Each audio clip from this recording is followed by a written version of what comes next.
Seja bem-vindo ao Está Escrito. No programa de hoje continuaremos nossa jornada de conhecer mais sobre os primeiros seguidores de Jesus. No programa anterior visitamos a ilha de Patmos. Hoje vamos conhecer Éfeso. E mais importante, a mensagem do Apocalipse para aqueles que escondem algo de Deus. Éfeso é repleta de turistas e é uma parada obrigatória em qualquer itinerário de viagem pela Turquia. Depois de mais de um século e meio de escavação, as estruturas recuperadas e renovadas são testemunho de uma importante cidade greco-romana da antiga Ásia Menor. Passeando pelas ruas de Éfeso, o visitante moderno pode facilmente imaginar a cidade antiga. Paulo viveu nessa cidade. João escreveu uma mensagem especial à comunidade cristã de Éfeso. Qual foi essa mensagem e como ela se aplica a nós hoje? Essa e outras perguntas serão respondidas agora no programa Está Escrito Canadá, com Rebeca e Douglas Pereira.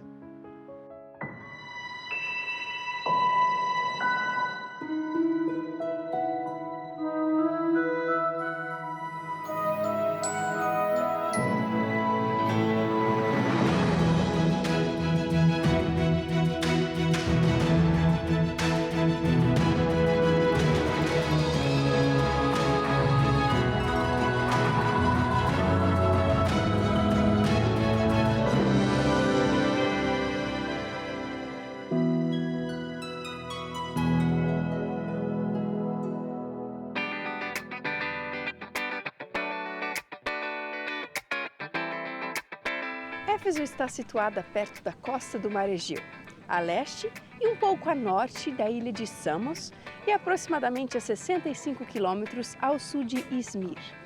A cidade moderna de Selçuk está localizada na área geral da antiga Éfeso. Na antiguidade, Éfeso era um dos maiores portos do mundo. Éfeso era uma cidade vibrante, de mais de 250 mil habitantes, a quarta maior do Império, depois de Roma, Alexandria e Antioquia. Se você contar os comerciantes, marinheiros e peregrinos que sempre iam ao templo de Ártemis, esses números são ainda maiores, o que significa que Éfeso você podia encontrar a diversidade multicultural do mundo mediterrâneo. Éfeso foi tão importante e rica que seu templo de Ártemis era maior da terra e uma das 7 maravilhas do mundo antigo. Uma visita à antiga Éfeso deve incluir passeios para vários locais interessantes: a Basílica de João, o Templo de Ártemis e a Caverna dos 7 Dorminhocos. A Basílica de São João foi construída no século VI e acredita-se estar no local exato onde João, o autor do livro de Apocalipse e do Evangelho de João, foi enterrado. A cidade era o lar da deusa da fertilidade Ártemis, ou Diana, que toda a Ásia e o mundo adoravam fanaticamente. O magnífico templo dedicado à deusa era o orgulho dos cidadãos de Éfeso.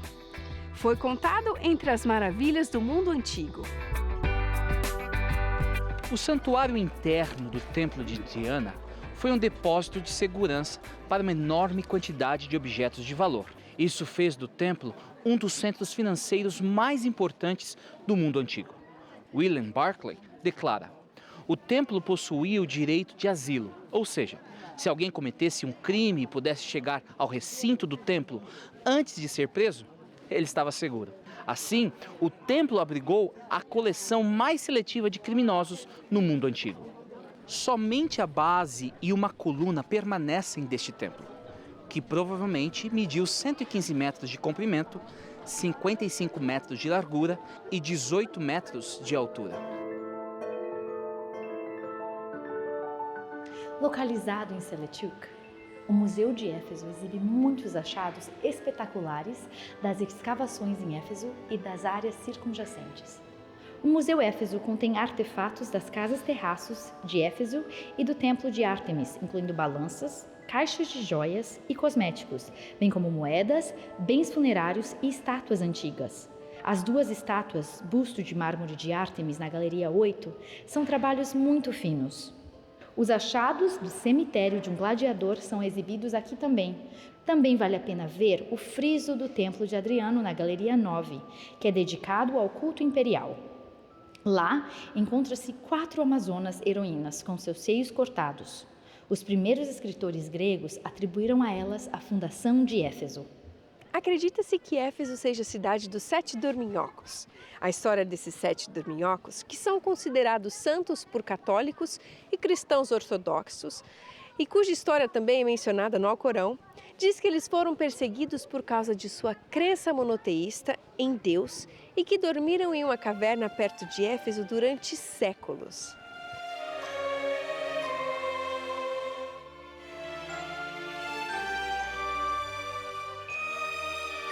Andando na entrada superior da cidade, pelo portão Magnésia, você ficará surpreso com vistas incríveis. Ruas feitas de mármore que levam a templos maravilhosos, fontes, pórticos e afrescos em casa de terraço, que eram casas luxuosas. Encontramos também a biblioteca de Celsus, de 3 andares, que abrigava um total de 12.000 pergaminhos. O Odeon, um pequeno teatro. O Templo de Adriano, dedicado ao culto ao imperador. Bem como o Grande Teatro, que originalmente tinha capacidade para 25.000 pessoas. A cidade de Éfeso é prova e testemunho da grandeza e proeminência de uma civilização antiga. Pérgamo era a capital oficial da província da Ásia, mas Éfeso era, de longe, a sua maior cidade. Reivindicou com orgulho o título de a primeira e maior metrópole da Ásia. A igreja cristã em Éfeso, no momento em que o livro de Apocalipse foi escrito, era provavelmente a igreja cristã mais influente da província. Foi a igreja fundada por Áquila e Priscila e o jovem pregador Apolo. Paulo trabalhou em Éfeso por cerca de 3 anos e ele dirigiu a sua carta, que conhecemos hoje como Efésios, a esta igreja. Foi nessa cidade que foram conquistadas algumas das maiores vitórias do Evangelho. Apesar da notória reputação da cidade, a igreja em Éfeso cresceu rapidamente. Mais tarde, Timóteo e João, o apóstolo, passaram muito tempo no ministério aqui. Às vezes, dizemos que é difícil ser cristão em uma civilização moderna, industrial e competitiva. Lembremos-nos de Éfeso e lembremos-nos de que ali haviam cristãos.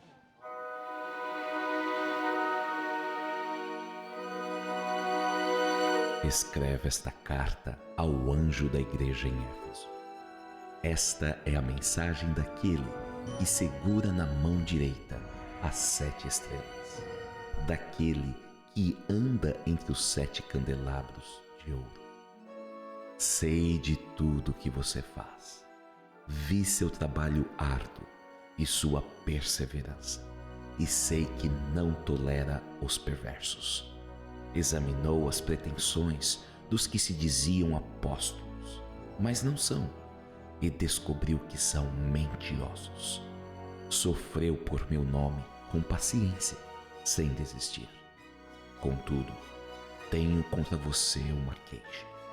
Você abandonou o amor que tinha no princípio. Veja até onde você caiu.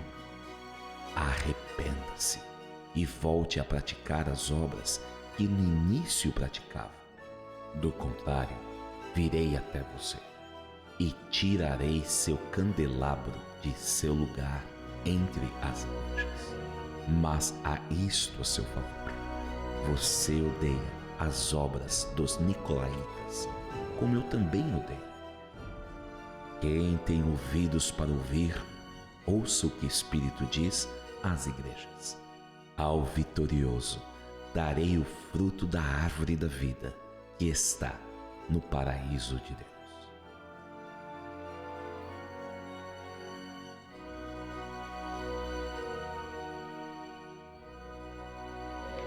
João começa a rota das 7 igrejas com Éfeso. De todas as 7 cidades, a mais próxima de Patmos. Éfeso estava localizada a cerca de 100 quilômetros de Patmos. É conveniente que a primeira carta tenha sido enviada para Éfeso. Era a cidade mais importante da Ásia. Se as tradições sobre João estão corretas, seu coração teria acelerado ao saber que a primeira das 7 cartas estava destinada à igreja em Éfeso, pois acredita-se que ele próprio foi bispo lá por muitos anos. Na carta, a igreja é elogiada pela sua ortodoxia, repreendida por não ter amado e desafiada a se arrepender e retornar ao seu forte fundamento original. Nesta carta é claro que Cristo está intimamente preocupado com seus seguidores e se importa com eles como ele se importa com você. Na carta para Éfeso, Jesus segura 7 estrelas, ou seja, os líderes nas igrejas, e caminha entre os 7 candelabros de ouro, as 7 igrejas da Ásia.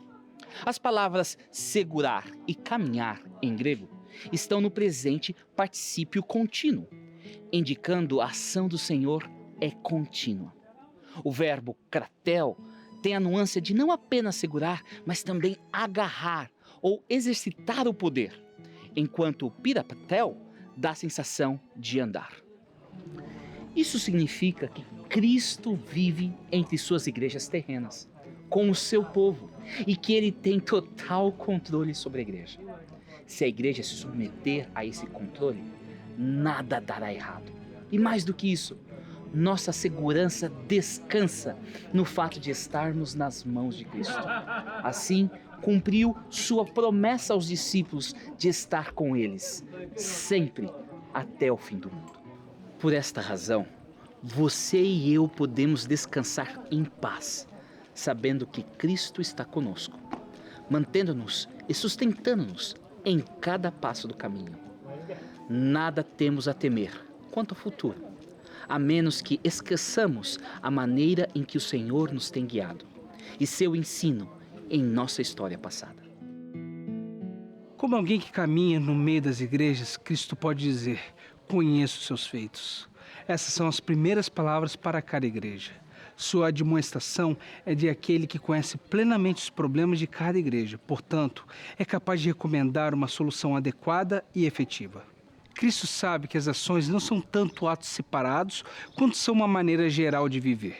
Os 2 substantivos que se seguem, trabalho árduo e perseverança, dão os lados ativos e passivos desse estilo de vida. Os efésios tinham trabalhado até o ponto de exaustão e levaram pacientemente à hostilidade de uma sociedade em desacordo com seus objetivos e esforços. Do mesmo modo, o Cristo exaltado sabe o que se passa entre o seu povo.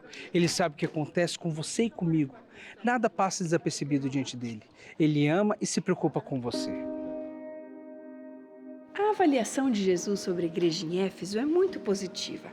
A igreja é elogiada por grandes 2 qualidades: trabalho árduo, intenso e paciência. Os membros lá não se cansaram. Eles persistiram sob todos os tipos de pressão por causa do nome de Cristo. Ou seja, eles perseveraram por causa da pureza da mensagem que pregam. A igreja é doutrinariamente sólida, não tolera homens doentios e prova aqueles que se chamam apóstolos e não são. Odeia as práticas dos nicolaítas. Uma tradição, com o apoio de alguns dos primeiros pais da igreja, identifica os nicolaítas como seguidores de Nicolau, que foi um dos 7 homens selecionado para servir a igreja em Atos 6:5, mas depois se tornou um professor herético. Para este grupo de hereges, não havia problema ceder princípios cristãos e promovia entre a irmandade cristã que não há nada de errado com uma conformidade prudente com as práticas pagãs. Os cristãos na Ásia estavam evidentemente divididos em relação aos problemas. O envolvimento nas festas religiosas pagãs na Ásia exigia comprometer a fé das crenças religiosas. Do outro lado estavam aqueles que defendiam o corrompimento.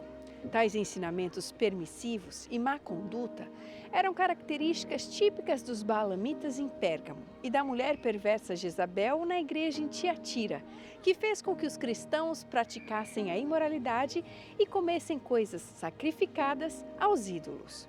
Poderia ser que os nicolaítas e aqueles que realizavam o ensinamento de Balaão e de Jezabel referem-se a 3 grupos de falsos professores com o mesmo ensinamento permissivo de corrompimento, que causaram tanto dano às congregações locais na Ásia. Tudo isso indica, como Barclay sugere, que os nicolaítas provavelmente ensinavam que os cristãos são livres do cumprimento de toda a lei e podem viver como quisessem. Eles perverteram o ensino de Paulo e transformaram a liberdade cristã em uma licença cristã.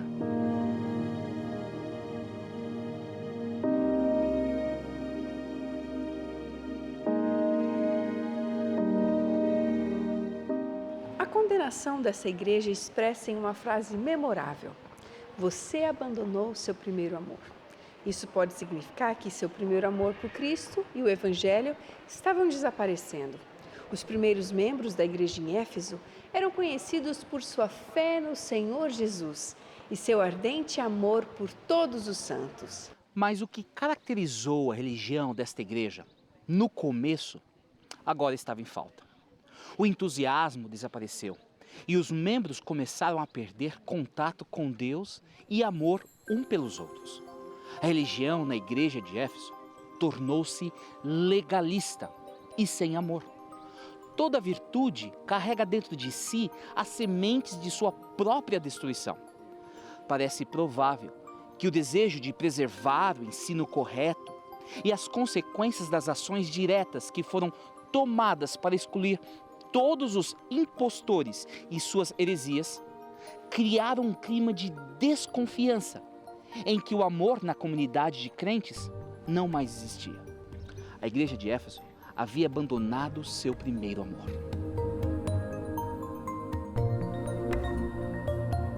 Seja qual for o pecado, é necessário arrependimento. Na verdade, todas as igrejas, exceto Esmirna e Filadélfia, são chamadas ao arrependimento.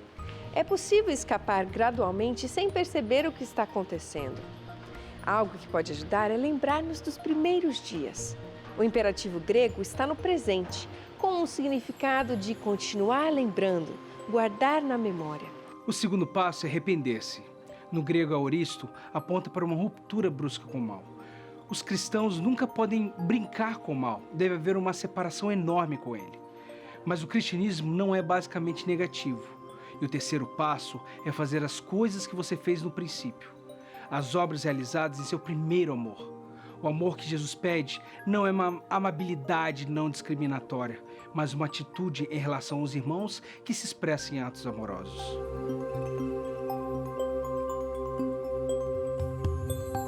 Ele promete ao vencedor o privilégio de comer da árvore da vida no paraíso de Deus. Existem duas ideias muito bonitas para os vencedores. A ideia da árvore da vida. Isso faz parte da história do Jardim do Éden.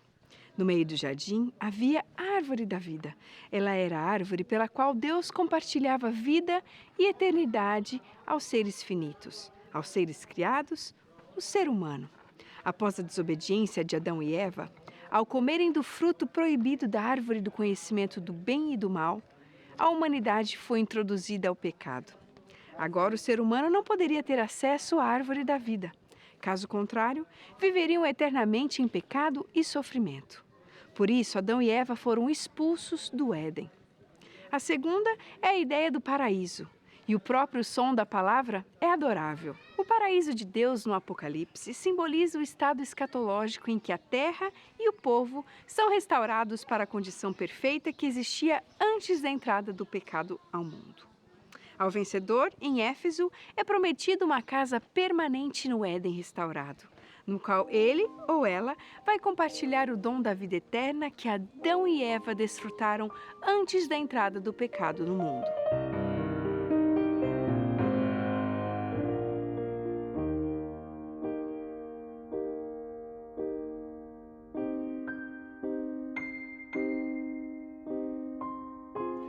Como está o seu amor?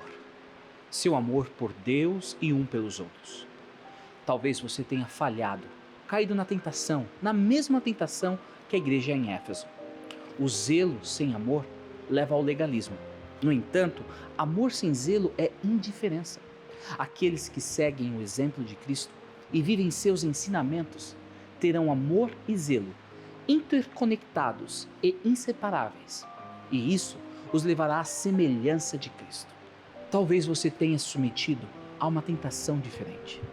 Você prestou atenção e aceitou as vozes que o levaram a corromper seus princípios. Você disse sim, quando na verdade deveria correr. O pecado não importa a sua cor ou nome, é pecado e requer arrependimento. Hoje é o dia de tomar esta decisão. Não amanhã, mas hoje. Não corra o mesmo risco de perder seu lugar no reino de Deus, como a igreja de Éfeso enfrentava. A remoção do lugar entre os candelabros, a menos que houvesse arrependimento.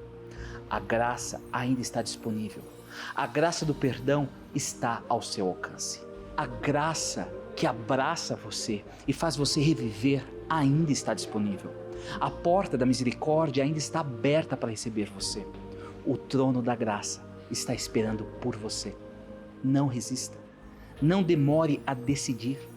Aceite o convite de Cristo e esteja presente com os seus santos que comerão da árvore da vida em um novo céu e uma nova terra, que Deus está preparando para aqueles que aceitam a sua graça.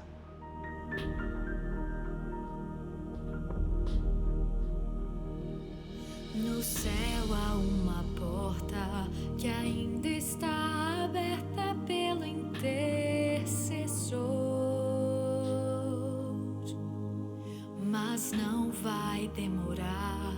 O livre acesso para o céu vai se fechar. Jesus, a própria graça, em breve vai se levantar e então irá falar: consumado está. Ainda existe graça,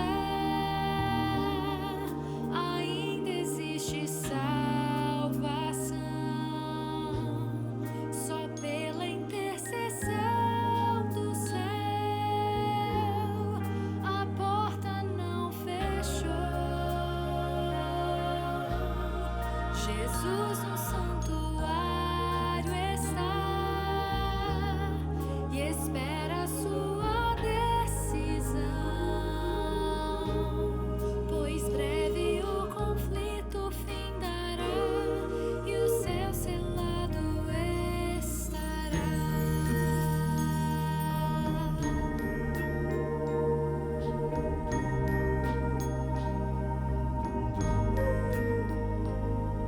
Não perca a grande chance de abrir a porta do seu coração a Deus. Jesus só vai bater sem sua permissão, ele não vai entrar. Não deixe de ouvir o Espírito de Deus falar.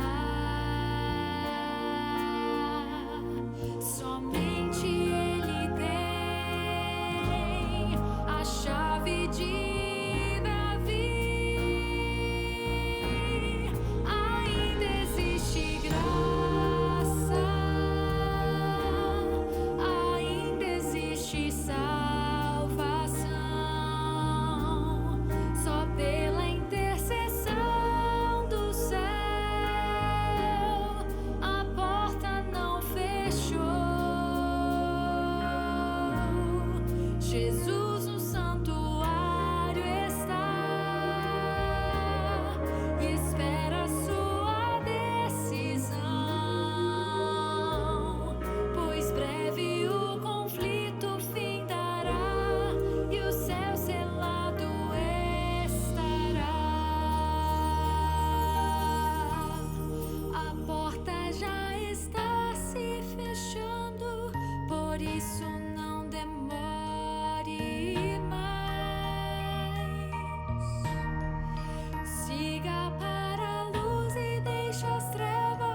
Vamos orar.